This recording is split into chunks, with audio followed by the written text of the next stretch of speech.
মামুন হক বলেছে এই 4 শয়তান এক জায়গায় করলে একটা শেখ হাসিনা হয়। বাবা খুব নসিহতের কথা বাড়িতে যায়, যুবকরা পার্সোনাল ডায়েরিতে লিখবা, হেদায়েতের পথ পেয়ে যাবে, বেহেশতের পথ পেয়ে যাবে। এই বাংলাদেশ, জবাব দাও বাংলাদেশ। এই মুহূর্তে আমি লন্ডন হাইড পার্কে কথা বলছি না। শেখ মুজিব মরে গেছে 75 সালে, আমার বাংলাদেশে কোন ছাতারা হয়েছে? জিয়া মরে গেছে, কি হয়েছে আমাদের? এরশাদ মরে গেছে, কি হয়েছে? খালেদা জিয়া ক্ষমতা হারিয়ে বেচারি এখন চিকিৎসা নিতেছেন বিদেশে, বাসে মোর আল্লাহ জানে কি হয়েছে। শেখ হাসিনা পালিয়ে চলে গেছে, আমার বাংলাদেশে কি কিচ্ছুই হয় নাই। গাজীপুরের লোক চায় ইসলাম রাষ্ট্র ক্ষমতা আসে। কারা কারা চান দু হাত তোলে, আল্লাহু আকবার বলে দেখায় দেয়, নারা তাকবীর আওয়াজ দিয়ে দেখায়। আল্লাহ কবুল করেন, বলেন আমিন। বাবা যেহেতু অল্প কয় মিনিটে আখির মোনাজাত দেব, আপনার একটু জমে বসলে আমি খুশি হব। কারণ আমার অভ্যাস হলো সুন্নতের খেলাফ কিছু দেখলে আমার সহ্য হয়। কারণ ওয়াজ মাহফিলে থুকায় থুকায় বসে থাকা সুন্নতের খেলাফ। একবার আমার কাছে চলে আসেন, যেন দরকার হলে আমার হাত ধরে আপনারা তওবা করতে, এত কাছে মৌচাকের মতো জমবেন, ছোট মাহফিলে বিশাল বরকত হয়ে যাবে ইনশাআল্লাহ। ইচ্ছা ছিল আমি 11টা বাজারও কয়েক মিনিট আগে আসতে পারতাম, যদি রাস্তাটা আমাকে সাপোর্ট দিত। এয়ারপোর্ট পর্যন্ত এসে গেছিলাম, তারপর এলিভেটেড এক্সপ্রেসওয়ে থেকে নামার পরে ওই যে বললাম সোনার বাংলা, তোমারে ভালোবাসি, 1 ঘন্টা রাস্তায় 6 ঘন্টায় আসি। কিভাবে যে কুদরতি ভাবে শেষ পর্যন্ত একটু ফাঁক পেলাম, ঢুকতে পারলাম, আমি এখনো বুঝতে পারতেছি। মনে তো হচ্ছিল যে রাত 2টা বাজলে এখানে আসতে পারবো না। আল্লাহ পাক আপনাদের সামনে হাজির করেছেন। বাবা আরেকটু আল্লাহর রাস্তে বলছি, বাবা এই যে ফাঁক ফুঁকো রেখে বছর সুন্নতের খেলা, বরকত হয় না মাহফিলে। আরে ওয়াজ মাহফিলে যদি সুন্নত না হয়, সুন্নত হবে কোথায়? ঠিক না বাবা? এই ফাঁকটা বন্ধ করেন, সামনে আসেন। মাইকের আওয়াজ যতটা যাচ্ছে, যুবক যারা দৌড়ায় আসো, মহা সুসংবাদ সরকারের পক্ষ থেকে, ডক্টর ইউনূস সাহেবের পক্ষ থেকে গাজীপুরের যুবকদেরকে বলে যাব, মাহফিলের প্যান্ডেলে ঢুকো, 25 লাখ টাকা করে বিনা সুদে ঋণ পাইবা। আলহামদুলিল্লাহ বলেন। এই টাকার আওয়াজ যেখানে যাচ্ছে, যুবকরা তাড়াতাড়ি দৌড় দাও, ঠিক কিনা জোরে বলেন? আলহামদুলিল্লাহ, আল্লাহ কবুল করেন, বলেন আমিন। ছোট্ট একটা নসিহত সকলের জন্য, আমরা উলামায়ে কেরাম, আপনারা পর্দার আড়ালের মায়েরা, কেউ যদি এই 3টা কথা মনে রাখতে পারেন, তাহলে আপনি বাবা আদমের পিছনে হাঁটতে হাঁটতে জান্নাতে চলে যান। খুব ছোট্ট কথা, ভালো করে বুঝার চেষ্টা। যুবকরা, এই যে যুবকরা বাবা ভালো করে বুঝো, স্বেচ্ছাসেবকরা, খুব ছোট কথা। আমাদের আদি পিতা বাবা আদম আলাইহিস সালাতু ওয়াস সালাম, ওনার ভুল একটা, শয়তানেরও ভুল একটা, ঠিক কিনা? ঠিক। ওনার ভুলটা কি? আল্লাহ পাক ওনাকে তৈরি করে বলছে, আদম এদিকে এসো, এই যে গাছটা দেখতে পাও, আল্লাহ দেখতেছি, সাবধান, এই গাছের ফল তো খাওয়া যাবেই না, ওয়ালা তাকরাবা হাদিহিশ শাজারাতা, এই গাছের কাছেও যাওয়া যাবে না, ঠিক কিনা? ঠিক। বাস একটা নির্দেশনা ওনাকে। এই গাছতলায় যেতে নিষেধ করলেন, উনি গাছতলায় চলে গেলেন, ঠিক না? আল্লাহ খুব রাগ হয়ে গেলেন। একটা ভুল। কয়টা ভুল? একটা। শয়তানেরও একটা ভুল। আদম আলাইহিস সালাতু ওয়াস সালামকে দেখে সবাইকে বললেন, তোমরা গাঢ় বনার দাও, সেজদা দাও। ফাসজুদু লিআদম, তোমরা সবাই আদমকে সেজদা দাও। ফাসাজাদু, সব ফেরেশতারা সেজদা লুটিয়ে পড়ল। একটা শেখ হাসিনা দাঁড়ায় রইল, সেজদা দেয়। আপনারা মনে হয় হাসির খোরাক মনে করছে।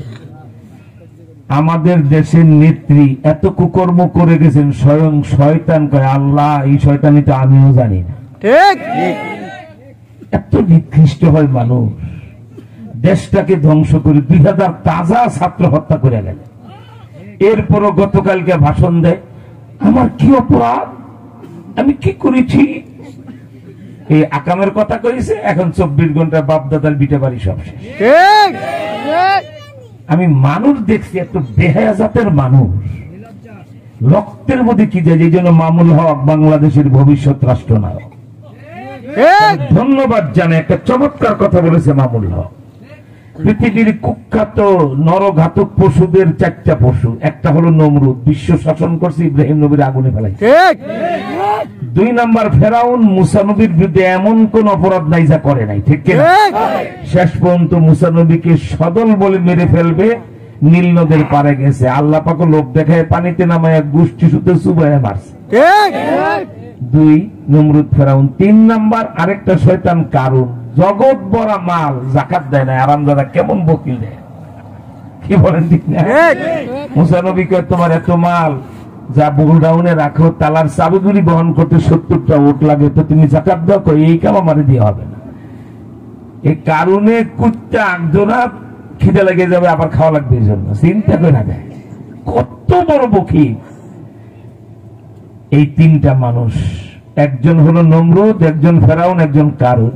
আর আমাদের নবীজির যেমন একটা মুনাফিকের বাচ্চা, ইহুদির বাচ্চা মুনাফিক ছিল, নাম আব্দুল্লাহ ইবনে উবাই ইবনে সালুল। মামুন হক বলেছে এই 4 শয়তান এক জায়গায় করলে একটা শেখ হাসিনা হয়। বাবা খুব নসিহতের কথা বাড়িতে যায়, যুবকরা পার্সোনাল ডায়েরিতে লিখবা, হেদায়েতের পথ পেয়ে যাবে, বেহেশতের পথ পেয়ে যাবে। আদম নবীর ভুল একটা, শয়তানেরও ভুল একটা। আদম নবী গাছতলায় চলে যাওয়া, হুকুম লঙ্ঘন করা, শয়তান আল্লাহর হুকুমে সিজদা না দেওয়া। আচ্ছা আপনারা বলেন, এই গাজীপুর একটা প্রাইমারি স্কুলে মাস্টাররা ক্লাসে নাই, বাচ্চারা মাঠে খেলে, দৌড়াদৌড়ি উঠে, 2টা বাচ্চা খুব বেশি অপরাধ করে ফেলছে, মাস্টার এসে দেখলেন, ডাকে দুজনকে, রহমতুল্লাহ আর বরকতুল্লাহ, দুজনের অপরাধ সমান, শাস্তিও সমান দিবে, ঠিক কিনা? এই সমান যেন শাস্তি হয়, এটার জন্য মাস্টার রহমতুল্লাহর কান বরকতুল্লাহ দিয়ে ধরায়, বরকতুল্লাহর কান রহমতুল্লাহ দিয়ে ধরায়, একসাথে জোড়া উদ্বোস করায়, ঠিক কিনা? 10 বার, বাস এটা ইনসাফের বিচার। অপরাধ করছে সমান, শাস্তি সমান। কিন্তু আপনারা কি জীবনে ভেবে দেখেছেন খিরি আদম নবী আর শয়তানের অপরাধ তো সমান? একজন অপরাধ করার পরেও নবীউল্লাহ সফিউল্লাহ হয়ে গেলেন, আরেকজন অপরাধ করার পরে লানতুল্লাহ গজবুল্লাহ হয়ে গেল। কারণটা কি? ভালো করে মনে রাখবেন, এই মাহফিল থেকে যে বাড়িতে নিজের পার্সোনাল ডায়েরিতে লিখে রাখবেন, সপ্তাহে একবার পড়বেন, ইনশাআল্লাহ হেদায়েতের পথ পাবেন। আদম আলাইহিস সালাতু ওয়াস সালাম ভুল করার পরে এমন 3টা গুণ পাওয়া গেছে তার ভিতরে, গুণের বরকতে তিনি নবিউল্লাহ সফিউল্লাহ হয়ে গেছেন। আর শয়তান ভুল করার পরে এমন 3টা দোষ তার ভিতরে পাওয়া গেছে, যেই দোষের কারণে সে কিয়ামত পর্যন্ত লানতুল্লাহ গজবুল্লাহ হয়ে গেছে। আদম নবীর 3টা গুণ কি? 1 নাম্বার গুণ সাথে সাথে অপরাধ স্বীকার করা, রব্বানা যালামনা, মালিক ভুল হয়ে গেছে, সুবহানাল্লাহ। অপরাধ স্বীকার করা যে মালিকের কত প্রিয়। 90 বছর মদ খেয়েছেন, জুয়া খেলেছেন, কত গুনাহ, একদিন রাতের তাহাজ্জুদে একটা সিজদা দিয়ে মালিক জীবনটাই কিচ্ছু সব শেষ করে ফেলেছে। আজ স্বীকারোক্তি দিচ্ছে আমার ভুল হয়েছে। এরপরে যদি আদম নবীর 2 নম্বর অভ্যাসটা আনতে পারে, ভুল স্বীকার করে সাথে সাথে মাপ চাওয়া, ঠিক কিনা? মালিক ভুল হয়ে গেছে, আপনি আমারে মাফ করে দেন। আল্লাহ বলে, বান্দা তোমার 90 বছরের গুনাহ আমার কাছে কিচ্ছু না। তুমি যে অনুশোচনা করে চোখে পানির আসার আগে অন্তরটা যে তোমার কেঁপে উঠেছে, ওই সময় ক্ষমা করে দিই। সুবহানাল্লাহ। আদম নবীর 1 নাম্বার গুণ ভুল স্বীকার করা, 2 নাম্বার গুণ মাপ চাওয়া। বাড়িতে ডায়েরিতে লিখবেন বাবা, বহুত ফায়দা হবে। 3 নাম্বার গুণ তওবা করা, মালিক এই জাতীয় অপরাধ আর আদম জীবনে করবেন, আপনার হুকুম লঙ্ঘন করে আর কোনোদিন গাছতলা তো দূরের কথা, বাসতলায়ও যাব না, ঠিক কিনা? এই 3 গুণের কারণে তিনি নবিউল্লাহ সফিউল্লাহ হয়ে গেছেন। সুবহানাল্লাহ। কিয়ামত পর্যন্ত যত মসজিদের ইমাম, মাদ্রাসা শিক্ষক, আলেম, ওলামা, পীর, মাশায়েখ, বীর মুজাহিদ, দাওয়াত ও তাবলীগের কোন সাথী, চরমনের কোন পাসানপাস সবকের মুরিদ, যত বুজুর্গ, এমনকি আপনি দেখেন মসজিদের ইমাম সাহেব হুজুর খুব বুজুর্গ মানুষ, আল্লাহওয়ালা। আরে ইমাম তো আল্লাহ তারই বানায় যার পিছে নামাজ পড়ে মানুষ, ঠিক কিনা? এই জন্যই তো তাকে আমরা নেতা মানি, সামনে দিয়ে ওনার হুকুম ছাড়া উদ্বোস করার কোন ক্ষমতা নাই, ঠিক কিনা? ইমামের আগে পরে করলে তো নামাজ শেষ, কি বলেন, ঠিক না? তা আপনাদের চোখের সামনে অনেক ভালো মানুষ আমাদের ইমাম সাহেব হুজুর, আল্লাহওয়ালা। এর মধ্যে আবার রমজান উনি এতেকাফে বসছে। এতেকাফ মানে তো আরো মহা ভালো হওয়ার সুযোগ, মসজিদ থেকে বের হওয়ার এই সুযোগ নেই, ঠিক না? দেখবেন 24 ঘন্টা রোজা রাখলো, জুমার দিন ইমাম সাহেব হুজুর এতেকাফ অবস্থায় জুমার বয়ান করলেন, খুতবা দিলেন, কাঁদলেন মুসল্লিদেরকে নিয়ে। আসরের পরে মাগরিবের আগে মানে ইফতারের আগে আবার হাউমাউ করে দোয়া করলেন, যেহেতু দোয়া কবুলের সময়। এরপর ইফতারের পরে আউয়াবিন পড়লেন। আপনি দেখতেছেন যে ইমাম সাহেব হুজুর কত বিশুদ্ধ আমল করে। এরপরে তারাবি দাঁড়ায় গেল, তারাবি পরে মুসল্লিরা চলে গেছে, অন্য এতেকাফে বসা সাধারণ মুসল্লিরা ঘুমায়, যারা এতেকাফ 8-10 জন পড়ছেন একটা মসজিদে। ইমাম সাহেব নিজে একা নিজের মশারির ভিতরে যায়, রব্বানা মালিক আজকে দিন আমার অনেক ভুল। আল্লাহ কহে দুনিয়ার মানুষ, মসজিদে এতেকাফ আমার বান্দা একটা সগীরা গুনাহ করার সুযোগই পাইল না, ঠিক কিনা? তারপরে কয় রব্বানা যালামনা, আমার ভুল হয়ে গেছে, আমারে ক্ষমা করে দেন। আল্লাহ বলে বেহেশত আমার এই বান্দারে দেব না, কারে দেব তুমি বলো। সুবহানাল্লাহ, সুবহানাল্লাহ বলে। সুবহানাল্লাহ। আপনারা ঠান্ডা মাথায় বালিশে মাথা দিয়ে দেখবেন যত মসজিদের ইমাম, মাদ্রাসা শিক্ষক, আলেম ওলামা, পীর মাশায়েখ, বুজুর্গ, তাদের এই তিনটা অভ্যাস দেখবেন গুনাহ না থাকলেও মাপ চায়, ঠিক কিনা? নাই, আজকে কোনো গুনাহ করে নাই, তারপর রব্বানা যালামনা বলবি, ঠিক কিনা? 2 নম্বর দেখবেন তারা শুধু স্বীকার করে না ভুল, তারা মাপও চায়। 3 নম্বর দেখবেন তারা তওবা, কি বলা হয় আপনার, বেশি বেশি আল্লাহ পাকের কাছে প্রতিজ্ঞা করে গুনাহ করবে না, ঠিক না? এই 3টা গুণের কারণে আদম আলাইহিস সালাতু ওয়াস সালাম একটা ভুল করার পরে মাপ তো পাইলেন, আর এর হাদিয়া পাইলেন, নবী হয়ে গেলেন। সুবহানাল্লাহ। শয়তানের 1 নাম্বার দোষ দেখবেন, মেম্বার, চেয়ারম্যান, এমপি, মন্ত্রী, কোটিপতি, শিল্পপতি, দলপতি, রাষ্ট্রপতি, প্রধানমন্ত্রী, এরপরে সরকারি যত রকমের সচিব, কর্মকর্তা, ওসি, ডিসি, এসপি, ফলনা চলনা, যাদের আমলাখ লাখ নাই, এখন শয়তানের 3টা দোষ বলে দেখবেন সান্দা মাথায় যে 3টা দোষ আমাদের নেতার মধ্যে 100 আলেম ওলামা আল্লাহওয়ালাদের মধ্যে আদম নবীর 3টা গুণ দেখবেন, এই যে একটু বললাম। আর দেখবেন দুনিয়াদার নেতাদের ভিতরে শয়তানের 3টা দোষ একবার চিন্তা করলে 100 পাই। 1 নাম্বার দোষ শয়তানের, কেন সে লানত হলো, আবা অস্বীকার, নো আমি কিসের ভুল করছি আপনি আমারে বলেন সেটা দিতে? আল্লাহ আল্লাহকে ঝগড়া করে, চিন্তা করেন বেয়াদব কি কাছে ধরে, কে বলেন ঠিক না? আমাদের দেশের নেতাদেরকে দেখবেন দেশটা ধ্বংস করে ফেলাইছে। সেই জিয়ার আমলের 1.5 টাকা কেজির চাউল 70 টাকা খাইতেছে এখন। তারপরে মারামারি কাটাকাটি, কি বলা হয়, 1234 জন জগৎ বিখ্যাত আলেম, 11 জন সারা পৃথিবী জানে, চিনি তাদেরকে, ঠিক কিনা? বছরের পর বছর এই নিরপরাধ ওলামায়ে কেরামকে জেল খাটাইয়া 2000 ছাত্র, কলিজার টুকরা নাবালেগ ছাত্র, এর মধ্যে প্রায় 250 যাদের এখনো বালেগ হয়, এগুলিকে পাখির মতো হত্যা করে, হেলিকপ্টার দিয়ে মেশিন গানের গুলি ছুড়ে, লাল পানি ছুড়ে 2000 ছাত্র হত্যা করে।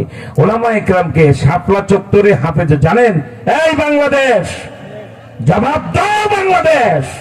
এই মুহূর্তে আমি লন্ডন হাইড পার্কে কথা বলছি না, সৌদি আরবের আল হাজরায় দাল্লা কোম্পানির শ্রমিকদেরকে নিয়ে তাফসীর মাহফিলে কথা বলছি না, আমি কথা বলছি আমার প্রিয় মাতৃভূমি বাংলাদেশের গাজীপুরের ঐতিহ্যবাহী সেই মুসলমানদের সামনে। গাজীপুরের গাজীরা দেশ আর ইসলাম রক্ষা দরকার হলে কল্লা দিবে, কলমা দিবে, বলেন ঠিক না? ইমানদার মুসলমানরা জবাব দেন, দেখবেন 3টা দোষ যাদের মধ্যে পান, এই ভুলগুলি আপনার 53 বছর ঘুরাইয়া ফিরাই এই সন্ত্রাসী আর শয়তানগুলিকে আপনার রাষ্ট্র ক্ষমতায় বসাইছে। 1 নাম্বার দোষ তাদের শয়তানের, আবার এই কোরআন শরীফের আয়াত খোলেন, কোরআন শরীফ, আবার অস্বীকার, ঠিক কিনা? ভুল স্বীকার করলো না।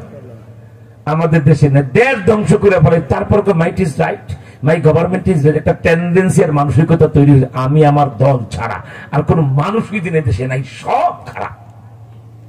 আমি একেবারে রাবিয়া বসরি, আমি যেন একেবারে মাসুম, নিষ্পাপ, বেগুনা, কিচ্ছু গুনাহ নাই। তাই তো কয় যে আমি কি অপরাধ করেছি, ছি ছি ছি ছি, একটা মানুষ, একটা শয়তানের 100 চরিত্র, ঠিক কিনা? কে বলেন ঠিক না? 1 নাম্বার দোষ শয়তানের, আবা, ভুল করে অস্বীকার। আপনি পালিয়ে ভারতে গেলেন, যেও যদি বলতেন প্রিয় দেশবাসী, আমার বাবাকে যে সকল চাটুকাররা ধ্বংস করেছে, যাদের কারণে আমার বাবার মতো একটা মহান নেতাও মর্যাদা নিয়ে মরতে পারেন নাই, আমি আজকে বুঝতে পেরেছি এই জাতীয় কতগুলি দালাল আর চাটুকার আমারও ক্ষতি করেছে, ঠিক কিনা? আমি অনুতপ্ত। আমি শাপলা চত্বরে 11 বছর 13 মাসের হাফিজ কোরআন ছাত্রকে আমার কারণে গুলিবিদ্ধ হয়ে তাকে শহীদ হতে হয়েছে। আমি নিরপরাধ ওলামায়ে কেরামের উপর নির্বিচারে গণহত্যা চালিয়েছি, এটা আমার গর্হিত অপরাধ হয়েছে। এই মাত্র কয়েকদিন আগে পালাবার আগের দিন পর্যন্ত আমি কলিজার টুকরা ছাত্রগুলিকে আমার কারণে পুলিশ গুলি করে হত্যা করেছে। আমি জোরহাত করে ক্ষমা চাচ্ছি, আমার ভুল স্বীকার করছি, আপনারা আমার মাফ করে দেন, ঠিক কিনা? কে বলেন ঠিক না? এইভাবে যদি অনুশোচনা হতো, অনুশোচনা করে এইভাবে যদি মাপ চাইতেন, জাতি ভাবতো যাজ্ঞা বয়স হয়েছে, ভুল বুঝতে পেরেছে, ক্ষমতায় না বসাক, মানুষের মনে কোনো দাগ থাকতো না, ঠিক কিনা? কে বলেন ঠিক না? কিন্তু গতকালকে যেটা ভাষণ দিলেন, এটা কোন মানুষের মুখ দিয়ে বাইরে হইতে পারে না, কোন মানুষ এই শব্দ মুখে আনতে পারে না। ওই ব্যক্তি পারে যে শয়তানের মুড়ি। ঠিক। শয়তান অস্বীকার করে, আপনি অস্বীকার করছেন। 2 নাম্বার শয়তানের দোষ ওয়াস্তাকবারা করা, অহংকার করা, ঠিক না?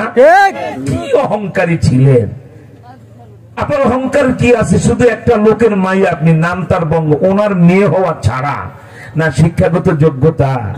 আমরা ইউনিভার্সিটির ছাত্র, আমরা আরবি ইউনিভার্সিটির ছাত্র, আরবি ইংরেজি বাংলা সব জানি। নেত্রী, আপনি ডাক্তারও না, ইঞ্জিনিয়ারও না, তবে হ্যাঁ এটা বড় বাপের মেয়ে আর একজন উচ্চশিক্ষিত স্বামীর স্ত্রী, ঠিক কিনা? আপনি কে? আপনি কে? 20 নাম্বার ফেল করছিলেন বিয়ে পরীক্ষা 10। আপনার বাবা তার ব্যক্তিত্ব খাটে, স্যার আমার মেয়েটা ফেল করলে মানিজ্য যাবে, যদি 20টা নাম্বার ভিক্ষা দিতেন মেয়েটা পাস করে। গ্রীষ্মার দিকে 20 নাম্বার ভিক্ষা করে নিয়ে আপনাকে ডিগ্রি পাস করাইল। আপনি ডাক্তার না, ইঞ্জিনিয়ার না, কিচ্ছু না, কি বলেন, ঠিক না? তো অহংকারটা ছিল কি? সাংবাদিকদের সামনে গেলেই বলতো আমি বঙ্গবন্ধুর কন্যা, কথাটা মাথায় রেখে আপনারা কথা বলেন, মনে হয় যেন নবীর মেয়ে ফাতেমা, কি বলেন, ঠিক না? অথচ যার অহংকার করার কথা, তিনি জীবনে 1 লাখ টাকা নগদ আপনাকে পুরস্কার দেব। একটা হাদিস যদি দেখাইতে পারেন ফাতেমা আর হাসিনার মধ্যে পার্থক্য কি? আপনার বাবা শেখ মুজিব, আপনার বাবার মতো 3 কোটি শেখ মুজিব এক জায়গায় আনলো, ফাতেমার বাবা মোহাম্মদ সাল্লাল্লাহু জুতার ধুলার মূল্য। এরপর আপনার সামনে ডক্টর ওয়াইজের যত পরমাণু বিজ্ঞানী শিক্ষিত হন, ফাতেমার সামনে হযরত আলীর জুতার ধুলার মূল্য। এরপর আপনার পেটের সন্তান জয়, এরকম 1 কোটি জয় এক জায়গায় করলে ফাতেমার পেটের সন্তান হাসান হোসেন বেহেশতের যুবকদের নেতা, তাদের জুতার ধুলার মূল্য হবে। আবার মা দেখছি এমন বলদ মা আমি দুনিয়াতে দেখি। 71 সালে যুদ্ধের সময় জয়ের জন্ম হয়, শেখ হাসিনা নিজ, এখনো ফেসবুকে দেখেন, বললেই পাবেন, উনি নিজে মা এত বলদ কেমনে হয়? ছেলে মেয়েদের দোষ থাকলে মা বাবা ঢাইকা রাখে, ঠিক কিনা? আমার ছেলে মেয়ের দোষটা মানুষ জানলে খারাপ বলবে সারা জীবন, মানিজ্য তাদের বাঁচাবার চেষ্টা করে মা। আর উনি জয়েরে একের ক্ষয় বানায় থেকে গেছে। উনি ফেসবুক লাইভে বক্তব্য বলেছে, আমার যখন বাচ্চা প্রসব করলাম 71 মুক্তিযুদ্ধকালীন, পাকিস্তানিদের মানবতা দেখেন, যুদ্ধ চলছে, করাচি থেকে 2 মণ মিষ্টি, করাচি থেকে মিষ্টি অর্ডার দিয়ে আনছে যে শেখ মুজিব বড় একজন লিডার, তার মেয়ের বাচ্চা হয়েছে, খালি হাতে যায় কিভাবে? 5 জন মেজর জেনারেল শেখ হাসিনার বাচ্চা দেখতে গেছে। শেখ হাসিনা নিজে বলতে, ওরা 5 জন এলো, অনেক মিষ্টি নিয়ে আসছে আমার বাচ্চা দেখতে। এসেই বলছে ক্যা বাচ্চা পয়দা হুয়া? শেখ হাসিনা বলতেছে, তা আমি বললাম লড়কা হুয়া। ছেলে হয়েছে না মেয়ে হয়েছে? ওরা জিজ্ঞেস করে ছেলে না মেয়ে? আমি বললাম ছেলে। লড়কা, লড়কা মানে ছেলে। তারপরে পাকিস্তানের জিজ্ঞেস করতে কিয়া নাম রাখা হয়, কি নাম রাখছো? তা আমি বললাম জয়। যেই বললাম নাম রাখছি জয়, তো পাকিস্তানের একটু মানে চেহারাটা গোমরা করে বলছে জয়, জয় কা ক্যা মানা হয়? জয়ের অর্থ কি? ওদের ধারণা মুসলমানের বাচ্চা রহমতুল্লাহ, বরকতুল্লাহ, নেয়ামতুল্লাহ, আব্দুল্লাহ, আব্দুর রহমান এগুলি না রাখবে, ঠিক কিনা? জয় জয় জয় জয় জয় জয়, কি জয়? আমাকে বলছে পাকিস্তান, উনি বলতেছে শেখ হাসিনা যে জয়কা ক্যা মানা হয়, জয়ের অর্থ কি? তাই আমি বললাম জয় মানে ভিক্তি, জয় মানে বিজয়, জয় মানে ফল না। এইটুকুন বলা মাত্র ওরা মুখটা গোমরা করে আরেক দিকে ফিরে যায় আর কয় আর এক নমরুদ পয়দা। নিজের পোলারে কে নমরুদ কইছে এই কথা আবার জাতিরে জানায় যায়, এমন বলদ মা গাছেও ধরে। আপনার ছেলে জয় যদি 1 কোটি 1 পাল্লায় দেয়, নবী কন্যা হযরত ফাতেমার পেটের সন্তান হাসান হোসাইনের জুতার ধুলার মূল্য হবে না। আবার নিজে বেহেশতের সব নারীদের নেত্রী, ঠিক কিনা?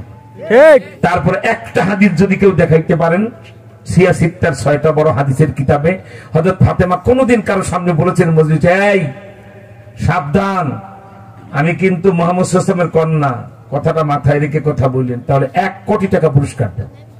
জীবনে কোনদিন এই অহংকার করে নাই, ঠিক কিনা? বাচ্চা বসো, বসো বাবা, জীবনে অহংকার করেন নাই। আমার ভাইরা, আল্লাহ পাক বলছে আর রিয়া ও রিদাই, অহংকার আল্লাহর গায়ের চাদর। অহংকার কার গায়ের চাদর? তাই আপনাদেরকে আল্লাহর হস্তে বলছি, এটা দ্বীনি মাদ্রাসার মাহফিল। মাদ্রাসার ব্যাপারে একটা কথা শুধু বলবো, এই যে গাজীপুর শেখ মুজিব মরে গেছে 75 সালে, আমার বাংলাদেশে কোন ছাতাটা হয়েছে? জিয়া মরে গেছে, কি হয়েছে আমাদের? এরশাদ মরে গেছে, কি হয়েছে? খালেদা জিয়া ক্ষমতা হারিয়ে বেচারি এখন চিকিৎসা নিতেছেন বিদেশে, বাসে মোর আল্লাহ জানে কি হয়েছে। শেখ হাসিনা পালিয়ে চলে গেছে, আমার বাংলাদেশে কি কিচ্ছুই হয় নাই। যেমন বাংলাদেশ তেমন বাংলাদেশে রয়ে গেছে, ঠিক না? তো মনে রেখো, এই যে মাদ্রাসা, নাম কি? জামিয়া শাফিয়া কাসিমুল উলুম। এই যে বাংলাদেশে কওমি মাদ্রাসাগুলি পাড়া মহল্লা করে উঠছে, দেখেন নেতারা মরে গেছে, দেশের কিছু হয় না। কিন্তু মনে রেখো বাংলাদেশ, এই মাদ্রাসা না থাকলে ইসলাম আর তুমি আমি কোনদিন দুনিয়ায় থাকবো না, ঠিক কিনা? এই টুপি মাথায় থাকবে না, মসজিদে আজান হবে না, মাদ্রাসা লেখাপড়া হবে না, গোরস্থানে কেউ তোমার জানাজা দিয়ে কবরে দিতে পারবে না, মাদ্রাসা না থাকে, ঠিক কিনা? মাদ্রাসা টিকায় রাখতে হবে, জীবনের বিনিময় হলো, ঠিক না? একটু প্রশ্ন পড়ে দেন, আল্লাহ তুমি কবুল কর বলেন আমিন। সেজন্য বাবা বলি, আদম নবীর 3টি গুণ আজ থেকে লিখে নেন। 1 নাম্বার অপরাধ স্বীকার করা, 2 নাম্বার মাপ চাওয়া, 3 নাম্বার তওবা করা। আর শয়তানের 3 দোষ: 1 নাম্বার অপরাধ স্বীকার করা, 2 নাম্বার অহংকার করা, 3 নাম্বার তওবা না করা, মাপ না চাওয়া। আমরা সারা জীবন গুনাহ স্বীকার করব, আল্লাহর কাছে মাপ চাবো, তওবা করব। আজকে যেটা হয়েছে মালিক, কালকে এই গুনাহটা হবে না, বলেন ইনশাআল্লাহ। ইনশাআল্লাহ, সবাই বলেন ইনশাআল্লাহ। ইনশাআল্লাহ। 2 নাম্বার কথা আপনাদেরকে আমি হুঁশিয়ার করে যাচ্ছি, কারণ যদিও মাহফিলটা খুব ছোট্ট, সব জায়গায় বলি আপনাদেরকে বলতে হয় 5 লাখ ইন্ডিয়ান সৈন্য। কয় লাখ? 5 লাখ। হ্যাঁ, কথা বলেন না, 5 লাখ। 5 লাখ। কয় লাখ? 5 লাখ। খবর রাখেন, আমি বর্ডার এলাকাগুলিতে লক্ষ লক্ষ মানুষকে মাহফিল করে আসলাম। আন্তর্জাতিক আইন ভায়োলেট করে। আপনারা গাজীপুরের মানুষ ভালো করে খেয়াল করেন, এই যেটা দিস ইজ রেড জোন, এটাকে বলা হয় নো ম্যানস ল্যান্ড। 2 রাষ্ট্রের মাঝে যেই রেখাটা, এটাকে বলা হয় নো ম্যানস ল্যান্ড আন্তর্জাতিক আইনে। এটার দায়িত্ব কি? কোন রাষ্ট্রই এখানে কোন স্থাপনা বিল্ডিং বানাতে পারবে, এটা ফাঁকা থাকতে হবে, ঠিক কিনা? 2 নম্বর আইনটা কি আন্তর্জাতিক? এই যে বর্ডারটা, এদিকে 5 কিলোমিটার, এদিকে ধরেন এটা আমার বাংলাদেশ, ওইটা ইন্ডিয়া। কোন দেশ বর্ডারের 5 কিলোমিটারের ভিতরে সৈন্য মোতায়েন করতে পারবে না। যদি তার নিজের দেশের সাথে তার দেশের সেনাবাহিনী এই 5 কিলোমিটার ভিতরে মোতায়েন করতে হয়, প্রতিবেশী রাষ্ট্রকে অবহিত করতে হবে, অনুমতি নিতে হবে। দোস্ত, আমার দেশের প্রয়োজনে, আমার স্বাধীনতা সার্বভৌমত্বের প্রয়োজনে আমি কিছু সৈন্য আমার বর্ডারের ভিতরে মোতায়েন করছি, তোমার কোনো টেনশন নাই, তোমার দেশে আক্রমণ বা তোমার ক্ষতি করার জন্য নয়, তোমাকে আগেই জানাইলাম। এই ভদ্রতা দেখাতে হবে, আইন আন্তর্জাতিক, ঠিক কিনা? কিন্তু এই সারাইল্লার বাচ্চা, এই মালাউন ভারত ৭৬ বছর ইংরেজরা চলে যাওয়ার পর ৫০,০০০ বার সাম্প্রদায়িক দাঙ্গা বাঁধাইয়া কয়েক লক্ষ মুসলমান ভারতে হত্যা করছে। বাবরি মসজিদ ভাঙার পরে চিত্র তো আমার চোখে দেখে এসেছি। এই কলকাতায় ট্যাংরা এলাকায় গরিব মুসলমানরা যে বস্তি এলাকাটা থাকে, নাম ট্যাংরা, ৩০০ মুসলমান। এরা কারা? রিক্সা চালায়, ভ্যান চালায়, খেত মজুর, দিন মজুর, মুঠবয় কলকাতা শহরে। এরা সারাদিন কষ্ট করে চাল ডাল কিনে এশার নামাজের সময় রান্না করে খাওয়া দাওয়া করে এশার নামাজ পড়ে শুয়ে থাকে। তবে ওই ট্যাংরা এলাকার প্রত্যেকটা মুসলমান নামাজি ছিল, সবাই দাওয়াত ও তাবলীগের কাজ করতে। আলহামদুলিল্লাহ। বাবরি মসজিদ ভাঙার মাত্র 6 দিন পরে রাত 2:30টায় গোটা ট্যাংরা এলাকাটা, বস্তি এলাকাটা পেট্রোল দিয়ে পোড়ায় দেওয়া। ৩০০ মুসলমান, এদিকে তাকান, ৩০০ মুসলমান পুড়ে ছাই হয়ে গেল, একদম ছাই হয়ে গেল। ৩০০ মুসলমান পুড়ে ছাই হয়ে গেল। সেই মুসলমানদের ভিতরে 3-4 জন যুবক আর একজন মহিলা, একটা ছোট একজন মহিলা আঠায় দেয়, বাচ্চারা এই কি শুরু করছেন আপনারা? দেন বাচ্চাটা উঠে দেন, সাবধান, কপাল পুড়ে যাবে। দিনী মাহফিল, খেয়ালে আউলিয়া, বে খেয়ালে দেউলিয়া। এদিকে তাকান, বাচ্চাটা বাচ্চা মানুষ কথা, আপনারা তো তাকে শিক্ষা, এদিকে তাকান। ৩০০ মুসলমানকে তারা পেট্রোল দিয়ে পোড়ায় শেষ করে দিল, ঘুমন্ত অবস্থায়। ওনার মতো দাড়ি পাকা মুরব্বী অনেক আছে। মাত্র 4-5 জন যুবকে আগুনের ভিতর থেকে লাফায় বের হতে সক্ষম হলো। একটা মহিলাও বের হতে পেরেছে, তার নাম রাহিমা, 28 বছর বয়স। তার একটা বাচ্চা কোলে, নাম আব্দুল্লাহ, 3 বছর। আর একটা বাচ্চা পেটে, 9 মাসের অন্তঃসত্ত্বা। আপনারাই বিবেক দিয়ে বলেন, 9 মাসের বাচ্চা যে মার পেটে থাকে, সে কতটা জোরে দৌড় দিতে পারে? কিন্তু শারীরিক সক্ষমতার কারণে আল্লাহ পাক ওই রহিমাকে মা তো তাকেই বলে নিজের জীবন দিবে, কিন্তু সন্তানের ক্ষতি হতে দিবে। এই ভারত সেই রহিমা 92 সালে বাবরি মসজিদ ভাঙার পরে, পরের দিন অ্যামনেস্টি ইন্টারন্যাশনাল, আন্তর্জাতিক মানবাধিকার সংস্থা, তারপরে ওয়েস্ট বেঙ্গলের আপনার কি বলে ex minister, chief minister mister Jyoti Basu, আমার এই বাংলাদেশের সোনারগাঁয়ে বাড়ি, বারোদিতে, ওখানে তিনি মুখ্যমন্ত্রী, ভারতের বহুত বড় উঁচা ব্যক্তিত্ব ছিলেন, 10 জনের একজন ছিলেন উনি। এবং পশ্চিমবঙ্গের সাবেক যে স্বরাষ্ট্রমন্ত্রী কেবল আপনার ব্যারিস্টার এ.কে.এম. হাসানুজ্জামান আমাকে অনেক বেশি তিনি স্নেহ করতেন। ওনার সুবাদে আমিও সেখানে দেখতে গেলাম। কি হয়েছে জানেন? ওই যে মুসলমানের 18 বছরের মেয়েটা, নাম তার রহিমা, তার 3 বছরের কোলের বাচ্চাটা সহ, আর পেটের বাচ্চা তো আল্লাহর ভোগের পেটে আছেই, এই দুটো বাচ্চা সহ আগুন থেকে বের হইতে সক্ষম হয়ে গেছে। আগুন থেকে বের হয়েছে। কিন্তু বর্তমান ভারতের প্রধানমন্ত্রী যে বাদাম্মা কারে কয়, গাজীপুর বিয়ে শাদী করে বউ বাচ্চা ফালায়া দেশে দেশে ঘুরে আর খায়, বউ বাচ্চার খবর নেয় না, ওইটারে কয় বাদাম্মা। ঠিক কিনা? ভারতের বর্তমান প্রধানমন্ত্রী বিশ্ব বাদাম্মা। এই সারাল্লার বাচ্চা বিয়ে করে 3 দিন পরে বউ থিয়া পালাইছে, প্রধানমন্ত্রী হয়ে গেছে, এখন বউ বাড়িতে উঠায়। কেমন বাদাম্মা? ঠিক কিনা? তার দলের লোকেরা ওই রহিমাকে আগুন থেকে বের হওয়া মাত্রই খপ করে তাকে ধরে ফেলছে। আহা, ধরেই রহিমার কোল থেকে 3 বছরের বাচ্চাকে টান্দা নিয়ে 2 পায়ে ধরে টান্দা ছিঁড়ে ফেলে, রাস্তার 2 পাশে 2 টুকরা ফেলে, এরপরে রহিমার পেটটা ত্রিশূল দিয়ে এক টান্দা ছিঁড়ে 9 মাসের অন্তঃসত্ত্বা বাচ্চাটা নারী বুড়ি সহ টান্দা ছিঁড়ে আগুনে ছুড়ে ফেলে। এই জুলুম যারা করেছে সেই ভারত, এরকম হাজার হাজার প্রমাণ দলিল আমার, এটা তো চোখে দেখা। পরের দিন 2 টুকরা মুসলমানের বাচ্চা, 3 বছরের বাচ্চার লাশ 2 পাশে। এই অপরাধ যে ভারত করেছে, আবার এখনকার অপরাধটা ওনার প্রিয় পাত্রী, ওনার কি বলে হয় প্রিয় দাসী, তাকে আমরা ক্ষমতায় রাখি নাই, সেজন্য 24 ঘন্টা আমাদের দেশটা গিলে ফেলতে চাই। ঠিক কিনা? ঠিক। 5 লাখ সৈন্য বর্ডারে গোপনে চুপচাপ আন্তর্জাতিক আইন লঙ্ঘন করে এসে মোতায়েন করে রেখেছে, সুযোগ বুঝে ঢুকবো। কিন্তু মালাউনের বাচ্চা মুদি, তোর বাপ দাদা 14 গোষ্ঠীর ক্ষমতা নাই বাংলার 1 ইঞ্চি মাটির উপর আঘাত। 2টা কারণ, একটা দুনিয়া বলবো, একটা আখেরাত বলবো। আখেরাতটা বলবো 3 মিনিটে, দুনিয়াটা 2 মিনিটে। 5 মিনিটে বক্তব্যটা ভালো করে বুঝেন, আগে দুনিয়া বুঝেন। সর্বদলীয় লোক ডাকলেন, 3 জন করে প্রত্যেক দল থেকে। ডক্টর ইউনূস সাহেব যে ভারত একটার পর একটা ডিস্টার্ব করতেছে, আমরা এখন কি করব? সকল ধর্মীয় বড় বড় আলেমদেরকে, নেতাদেরকে, হিন্দু নেতা, বৌদ্ধ, খ্রিস্টান, সব ধর্মের ধর্মগুরুদেরকে ডাকলেন। উনি আমাদের কাছে পরামর্শ চাইলেন। আলহামদুলিল্লাহ অনেক দল, অনেক ওলামায়ে কেরাম, অনেক বৌদ্ধ ধর্ম, হিন্দু ধর্ম, খ্রিস্ট ধর্মের অনেক ধর্মগুরু অনেক পরামর্শ দিলেন। 2টা পরামর্শ সবাই দিয়েছে, আলহামদুলিল্লাহ। একটা হলো, ভারত যেহেতু বারবার এমন ডিস্টার্ব করে যুদ্ধ বাধায় ফেলতেই চায়, তা আমাদের বাংলাদেশে 3 কোটি যুবক আছে যাদের বয়স 18-এর বেশি, 30-এর কম, এদেরকে আফগানিস্তানের তালেবানদের মতো অত্যাধুনিক প্রশিক্ষণ দেন। কি বলা হয়, ইন্ডিয়ার যদি বোমারু বিমান ঢুকে, ওরা রকেট লঞ্চার কাঁধে বহন করে আকাশী ওর বিমান উড়াই দিবে। ঠিক কিনা? চলে। সব দল পরামর্শ দিয়েছে, আমাদের 3 কোটি যুবক আছে, এদেরকে তাড়াতাড়ি সামরিক প্রশিক্ষণ দেন, এরা দেশ রক্ষা করবে, ইসলাম রক্ষা করবে। ঠিক কিনা? এই গাজীপুরের যুবকরা যদি সুযোগ পেয়ে যাও যে মাটিতে বসে বিমান উড়াইয়া দেওয়া যাবে, সেই প্রশিক্ষণ নিবা। সুযোগ আসলে তোমরা রেডি? দেশ রক্ষা ইনশাআল্লাহ। আরেকটা পরামর্শ আমরা সবাই মিলে দিলাম। দেখেন, চীন আর ইন্ডিয়া শত্রু, কিন্তু চীন আমাদের বন্ধু দেশ। ঠিক না? সব দল বলো চীনের সাথে একটা সামরিক চুক্তি করে ফেলেন তাড়াতাড়ি। ভারত হামলা করে, সেজন্য আমাকে সৈন্য দিয়ে সহযোগিতা করে। তো ডক্টর ইউনূস ওয়াদা করলেন, রাত 10টায় আমি চীনের প্রেসিডেন্ট লির সাথে ফোনে কথা বলবো।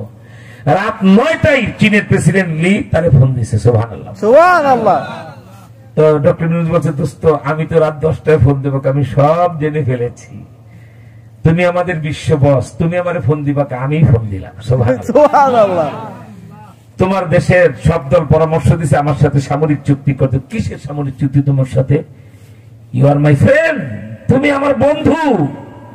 যদি ভারতের একটা সৈন্য বাংলাদেশের বর্ডারে একটা পা দেয়, আমি 2 ঘন্টার ভিতরে লাদাখ দখল করে আর অরুণাচল দখল করে বাংলাদেশ আর চীনের বর্ডার এক করে ফেলা। আল্লাহু আকবার। চীন যদি, আচ্ছা চীন কি মুসলমানের দেশ না, বৌদ্ধদের দেশ, সে যদি আমার এই বন্ধুত্ব দেখাতে চায়, ডক্টর ইউনূস খুব খুশি, দোস্ত ধন্যবাদ। তাহলে চিন্তা করে, তাহলে আপনি বলুন তো, যারা আমেরিকারে বাপ ডাকায়া মাত্র 3 বছর আগে বিদায় দিছে তালেবানরা আফগানিস্তান। ঠিক কিনা? পাশেই এক ভয়াবহ পরমাণু বোমার মালিক পাকিস্তান। ইন্ডিয়া যদি আমাদের বাংলাদেশে গাজীপুরের চৌরাস্তা দিয়ে যাওয়ার হিম্মত দেখায় তাদের সৈন্য, তাহলে পাকিস্তান আর আফগানিস্তান মনে হয় পানে সুপারি দিয়ে চুন দিয়ে ডলবে আর চাপাবে, তাই না? এরা বসে বসে পান খাবে। 2 ঘন্টার ভিতরে আফগানিস্তান আর পাকিস্তান কাশ্মীর দখল করে 24 ঘন্টার ভিতরে দিল্লিতে এসে লাল কিল্লায় কলেমার পতাকা উড়াই দিবে। আর বাংলাদেশ থেকে যদি 1 ইঞ্চি মাটিতে ভারতের বদমাশ 1টা ইঞ্চি মাটিতে পাড়া দেয়, আমরা নাসাই শরীফের হাদিস মতো গজওয়াতুল হিন্দের ঘোষণা দিয়ে, আল্লামা মামুল হককে আমরা আমিরুল মুজাহিদিন ঘোষণা দিয়ে 2 ঘন্টার ভিতরে কলকাতা দখল করে কলকাতার রাইটার বিল্ডিং এ কলেমার পতাকা আমরা উড়াই দেবো ইনশাআল্লাহ। দুনিয়াটা শুনলেন, সাহস হলো, চীন এত বড় সহযোগিতা করে, ভারত ভয় তো আমাদেরকে। এবার আখিরাতটা শুনেন, কোন কিতাব? নাসাই শরীফ। কত পৃষ্ঠা? 52 পৃষ্ঠা। আর কোন সাহাবী বর্ণনা দেন? হযরত আবু হুরায়রা। 2টা হাদিস। নাসাই শরীফ 2য় খণ্ড 52 পৃষ্ঠা, 2টি হাদিস হযরত আবু হুরায়রা থেকে। আবু হুরায়রা চিনে না এমন মুসলমান দুনিয়াতে নাই, ঠিক কিনা? ঠিক। হযরত আবু হুরায়রা রাদিয়াল্লাহু তাআলা আনহু বলেন, ওয়াদানা রাসূলুল্লাহ সাল্লাল্লাহু আলাইহি ওয়াসাল্লাম বিগজওয়াতুল হিন্দ, প্রিয় নবীজি ইন্ডিয়ার যুদ্ধে, হিন্দুস্তানের যুদ্ধে, গজওয়াতুল হিন্দের যুদ্ধ হবে ওয়াদা করে গেছেন, ঘোষণা করে গেছেন। সুবহানাল্লাহ। হাদিস শরীফ ঘাটলে 4টা ফজিলত পাওয়া যায়। এই যে বাংলাদেশ, ইন্ডিয়া পদে পদে আমাদেরকে ক্ষতি করতেছে, ঠিক কিনা? আমার ভাইরা, তারা যদি বাংলাদেশে প্রবেশ করে তখন যুদ্ধ তো শুরু হয়ে যাবে এবং যুদ্ধ হবে একদিন, ঠিক কিনা? আল্লাহ রসুল হাদিস শরীফের ভিতরে 3-4টা ফজিলত বলে গেছেন। 1 নাম্বার, ইন্ডিয়ার বিরুদ্ধে যেদিন যুদ্ধ হবে, যেই মুসলমানরা শরীক হবে ওই যুদ্ধে সৈন্য হিসাবে, সবাই বিনা হিসাবে বেহেশতে যাবে। সুবহানাল্লাহ। এখন তো আপনার আমার মন চায় ইন্ডিয়ার বিরুদ্ধে লড়বো, মোরা বিনা হিসাবে বেহেশতে যাব। আমি এখানে আওয়ামী লীগ বিএনপি বুঝি না, চরমনাই তবলিগ বুঝি না, বাংলাদেশি হিসাবে সব আমরা ভাই ভাই, ঠিক কিনা? ইন্ডিয়া যদি আমার দেশে প্রবেশ করে আমরা সব দল ভাই ভাই হয়ে যাব, একসাথে যুদ্ধ করে তুলবো, ঠিক কিনা? এমন প্রতিরোধ দেখাবো মালাউনের বাচ্চা যেন কিয়ামত পর্যন্ত আর বাংলাদেশের দিকে তাকাতেও সাহস না। কি বলেন, ঠিক না? 1 নাম্বার, আমার ভাই আল্লাহর নবী বলেন 1 নাম্বার ফজিলত হলো, ইন্ডিয়ার বিরুদ্ধে যেদিন মুসলমানের যুদ্ধ শুরু হয়ে যাবে ওই যুদ্ধে যারা শরীক হবে সব বিনা হিসাবে আল্লাহর জান্নাতে চলে যাবে। সুবহানাল্লাহ। বেহেশত কি মামার বাড়ির মোয়া? না। এই যে দাড়ি পাকা মুরব্বী, জীবন গেল কি ফজর নামাজ বাদ দিবে? না। আচ্ছা, এই বয়সে, বৃদ্ধ বয়সে, দুর্বল অবস্থায়, এই প্রচন্ড শীতে মাঘ মাসে যদি মসজিদের ট্যাপ হোক আর এই গাজীপুরের পুকুরের পানি হোক, ফজরের নামাজের আজান দিলে নামাজ পড়তে যাওয়ার জন্য ওই পানিতে হাত দিলে মনে হয় আজরাইলের সাথে মুসাফা করলাম, ঠিক না? আর যদি কারো গোসল ফরজ হয় আর ইমানদার যুবক হয়, হায় রে, পুকুরের ঠান্ডা পানি ডুব দিলে কত কষ্ট, তারপরও সে বলে না, নামাজ না পড়ে যদি আমি নাপাক থাকি 1 ওয়াক্ত নামাজের জন্য 2,88,00,000 বছর জাহান্নামের আগুনে জ্বলতে। হাজার হাজার নামাজিরা ফজরের আগে দরকার হলে ফরজ গোসল হলে করে নামাজ পড়ে, ঠিক কিনা? তো এই শীতের দিনে এই গাজীপুরের ওই পুকুরের পানিতে ডুব দেওয়া আর আজরাইলের সাথে ঈদের দিনের কোলাকুলি করা একরকম, কি বলেন, ঠিক না? যদি না বুঝে আসে আজকে ডুব দিয়ে দেখেন মজাটা কেমন লাগে, কি বলেন, ঠিক না? তার মানে বুঝা গেল বেহেশত অনেক কষ্ট, ঠিক না? নামাজ, এই ঠান্ডা পানি দেওয়া, উজু, 1 মাস রোজা, সারা জীবন টুপি মাথা দাও, দাড়ি রাখাও, মিথ্যা কথা বলা যাবে না, হারাম খাওয়া যাবে না, বড় নারীর দিকে হায় রে, একটার পর একটা এত আমলের পর বেহেশত। আহা, অথচ ওই যে যারা ইন্ডিয়ার প্রতি যুদ্ধ শুরু হয়ে গেলে যে শরীক হবে সে বিনা হিসাবে বেহেশত। সুবহানাল্লাহ। তাহলে কি গাজীপুরের প্রত্যেকটা মানুষ নিয়ত করতে পারেন ইন্ডিয়ার বিরুদ্ধে লড়বো, মোরা বিনা হিসাবে বেহেশতে যাবো, মোরা, ঠিক কিনা? 1 নাম্বার ফজিলত, ইন্ডিয়ার বিরুদ্ধে লড়বে যারা বিনা হিসাবে বেহেশতে যাবে তারা। 2 নাম্বার ফজিলত, নবীজি বলেছেন ইন্ডিয়ার বিরুদ্ধে লড়লে 1,00,000 কোটি যদি হিন্দু আর কি বলা হয় প্রতিমা পূজারী সৈন্য মারা যায়, 2,000 মুসলমান মারা যেতে পারে না? মুসলমান 2,000 যারা শহীদ হবে, নবীজি এদের ব্যাপার বলেছেন হুম আফজালুস শুহাদা, তারা শহীদ সম্রাট। সুবহানাল্লাহ। 3 নাম্বার, একটা যুদ্ধের ফলাফল নবীজি বলে গেছেন, শুনলে দাড়ি পাকা মুরব্বীরা এখন 30 বছরের যুবক হয়ে যাবে, সুবহানাল্লাহ, আর আপনারা এখন চিংড়ি মাছের মতো আনন্দে লাফাইবেন। 3 নাম্বার ফজিলত, নবীজি বলেছেন ওমর, আবু বকর, ওমর, ওসমান আলী, বলো তো সেই যুদ্ধের ফলাফল কি হবে? সাহাবায়ে কেরামকে আল্লাহ আল্লাহ রাসূলই ভালো জানে। আরে নবীজি তাদের সামনে ইন্ডিয়ার বিরুদ্ধে যুদ্ধের ঘোষণা দিতেছেন 1,500 বছর আগে। আমরা উপরে নিচে যত লোক আছি সবাইকে এক পাল্লায় দিলেও তাদের একজনের জুতার ধুলার মূল্য আমাদের হবে, ঠিক? কেন? এই যে আবু বকর, ওমর, ওসমান, আলী, জাবের, জুবাইর, তলহা, আব্দুল্লাহ ইবনে মাসউদ, আব্দুল্লাহ ইবনে ওমর, আব্দুল্লাহ ইবনে আব্বাস, ওই যে বৃদ্ধ মুরব্বী সাহাবী আবু মুসা আশআরী, কেমন লোকগুলি নবীজির সামনে বসে। সেখানেই নবীজি 3 নম্বর ফজিলত বলছে, শোনো সেই যুদ্ধে আপনারা দুইটা হাত মুষ্টিবদ্ধ করে এরকম উঁচা করেন শক্ত ভাবে। আমি যখনই 3 নম্বর ফলাফলটা বলবো, ফজিলত কে বলা হয় ইন্ডিয়ার বিরুদ্ধে যুদ্ধের, আপনারা গলা ফাটা চিৎকার আল্লাহু আকবার বলতে পারবেন না? সবাই গলাটা বাড়িতে পরিষ্কার করেন আগে, আর গলাটা পরিষ্কার করেন, ঠিকমতো আল্লাহু আকবার বলতে পারবেন তো? 3 নম্বর ফজিলত নবীজি বলেন, ওই যুদ্ধে, ইন্ডিয়ার যুদ্ধে আমার উম্মতেরা জিতে যাবে, জিতে যাবে, জিতে যাবে।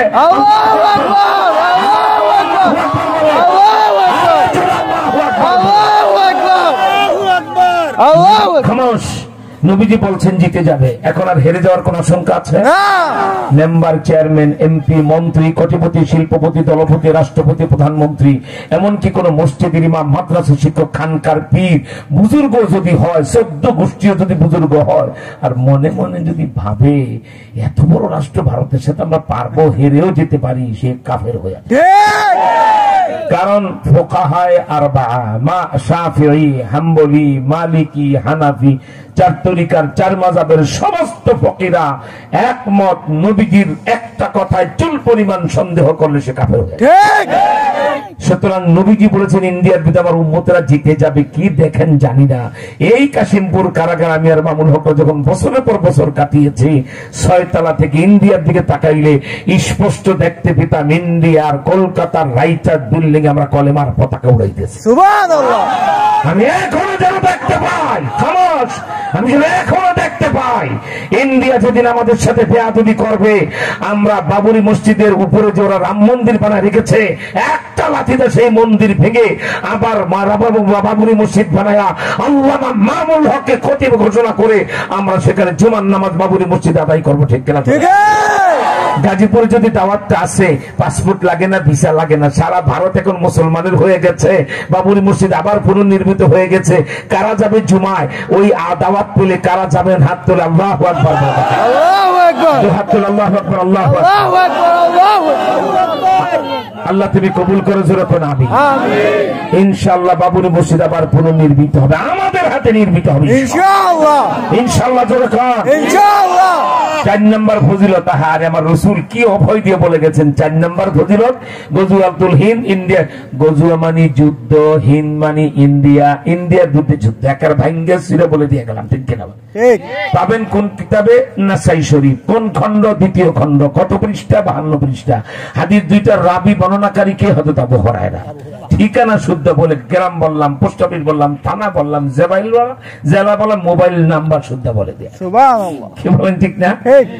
4 নম্বর ফজিলত নবীজি বলেন সেই যুদ্ধে আমার উম্মতের মুজাহিদ বাহিনী ভারত প্রধানের বাসভবনে প্রবেশ করবে। তারপর যেই কক্ষে ঘুমায় তার বেডরুমে ঢুকেই ভারত প্রধানের গলাটা টিপে ইঁদুরের বাচ্চার মতো মুসলমানরা হত্যা করবে। সুবহানাল্লাহ। তারপর সিলসিলাতুল হাদিস, সিলসিলাতুল মানি শিকল, হাদিদ মানি লোহা, লোহার শিকল দিয়ে ভারত প্রধানের গলায়, লাশটার গলায় পেঁচায়া মরা কুত্তার মতো তার লাশটা টেনে 2 তলা থেকে বের করে নিচে এনে ওই যে রাস্তায় দাঁড়িয়ে আছে মুজাহিদ কমান্ডার, সাব মেশিন গান বুকে জড়ায়া তিনি কমান্ড করতেছেন, এই মুজাহিদ মুসলিম কমান্ডারের পায়ের নিচে ভারতের এই মালাউন প্রধানমন্ত্রীর লাশটা ফেলায় দাও। আল্লাহু আকবার, আল্লাহু আকবার বলে। আল্লাহু আকবার। আমরা সেই যুদ্ধের অপেক্ষায় আছি। ঠিক কিনা? ঠিক। আত্তাহিয়াতুর সুরতে বসেন, এখন খতমুল নবুয়্যত শ্রবণ দিয়ে আমরা মুনাজাত করি। জলদি আত্তাহিয়াতুর সুরতে বসেন।